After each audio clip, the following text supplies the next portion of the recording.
bonjour à toutes, bonjour à tous, j'espère que vous allez bien. Je vous fais mon live maintenant avant de prendre ma deuxième casquette de la journée, présidente de mon association, parce que j'ai une réunion ce soir et j'ai pas mal de choses à préparer. Donc aujourd'hui, live du jour, j'avais envie de vous parler de chiffres, de suivi, de reporting.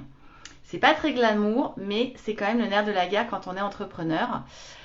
Je voulais savoir un petit peu, vous, comment vous fonctionniez pour suivre vos chiffres. Alors, moi, je fais ça de façon extrêmement simple. C'est-à-dire que j'ai deux tableaux essentiellement. Trois, on va dire. Trois tableaux. J'ai d'abord un tableau que je fais annuellement de mon prévisionnel annuel en termes de budget, avec l'objectif d'atterrissage, le point mort et donc du coup toutes les charges pour avoir un peu une vue globale de l'année. Et puis c'est un document que je revois à peu près une fois par an. Sauf cas exceptionnel, mais en général c'est une fois par an. J'ai mon tableau de trésorerie, évidemment que je suis mois après mois et je fais des projections en fait à 3 mois. Et puis j'ai mon tableau de suivi de CA, de chiffre d'affaires. Et là en fait, juste pour vous expliquer comment je fonctionne, c'est pas juste un simple tableau de suivi de chiffre d'affaires avec tout ce que je facture mensuellement. C'est-à-dire que je me mets des objectifs. Donc c'est un tableau de suivi de chiffre d'affaires vraiment détaillé par activité, avec un objectif global, un objectif par ligne annuelle pour chaque activité.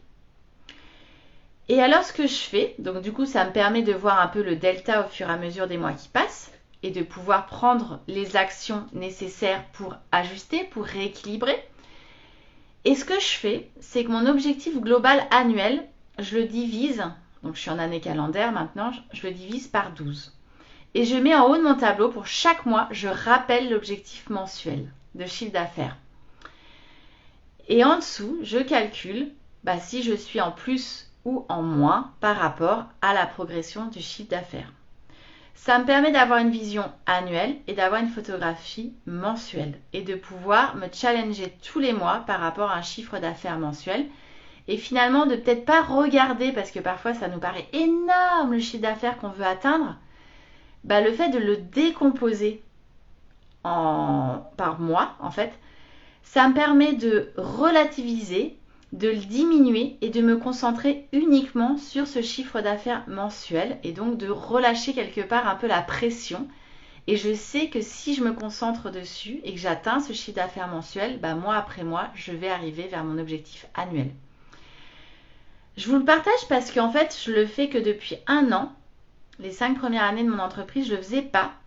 Et du coup, parfois, l'objectif pouvait être assez important et ça pouvait mettre une certaine pression, même si je suis assez joueuse et c'est pas vraiment ça qui me fait peur, mais voilà, ça pouvait mettre une certaine pression. Et le fait d'avoir vraiment adopté cette technique, je trouve ça beaucoup plus simple, beaucoup moins pressurisant et ça permet vraiment d'avoir les deux photographies. C'est important d'avoir le delta par contre, et vous pouvez utiliser une couleur, moi j'utilise classiquement du vert ou du rouge, juste pour savoir si je suis en plus ou en moins. Et en fait, je ne suis pas en train de me stresser si jamais j'ai un delta négatif, c'est plus de me dire, ok, par rapport au mois prochain, le prévisionnel, qu'est-ce qu'il y a déjà dans le pipeline, parce que je fais aussi un prévisionnel, toute la facturation à venir, je la positionne. Donc moi, j'utilise deux couleurs, en noir, je mets le réel, le réalisé, et puis en bleu, c'est tout le prévisionnel, mais qui est acté. C'est sûr que c'est de la facturation à venir, en fait. Et je peux même m'amuser à avoir une troisième couleur pour faire mes hypothèses. Ça me permet vraiment d'avoir une vision exhaustive de l'ensemble du CA sur l'année.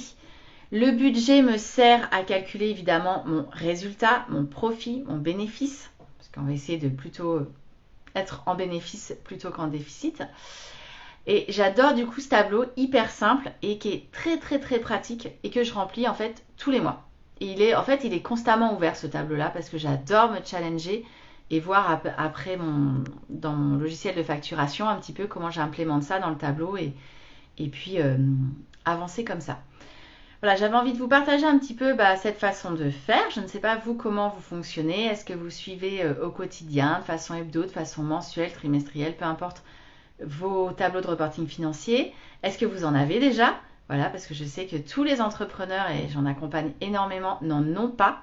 Et c'est ce type de tableau qu'on met en place ensemble. Et réellement, ça leur change la vie. C'est toujours les retours que j'ai en fait, c'est que ça leur change littéralement la vie. Ça paraît simple, ça paraît basique et je suis une adepte des tableaux financiers simples. Sinon, ça nous paraît... on le fait pas parce qu'on se dit qu'il faut être financier, qu'il faut être comptable, etc. C'est pas vrai. C'est nécessaire d'avoir ces 3 tableaux-là, le budget, le suivi de CA et le tableau de trésorerie, de les compléter à minima tous les mois. Et moi, je vous conseille de les avoir vraiment sous le coude. Enfin, moi, ils sont tout le temps ouverts en fait. J'avais essayé à un moment donné une méthode à la journée. Donc, c'est-à-dire qu'en fait, j'avais décomposé après mon chiffre d'affaires à la journée. Et finalement, j'ai trouvé que c'était plus pressurisant qu'autre chose. Voilà, j'ai pas trouvé que c'était forcément très réaliste parce que toutes les journées ne se ressemblent pas. On le sait, hein, on va faire des journées où on va énormément facturer, où on va encaisser du chiffre d'affaires, etc.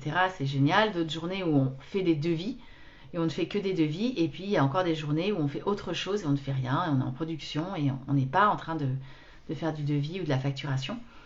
Donc voilà, je trouvais que c'était pas représentatif et je trouvais ça pressurisant. Donc j'ai arrêté, mais je l'ai testé pendant quelques mois en fait en 2022 et personnellement moi je l'ai pas continué.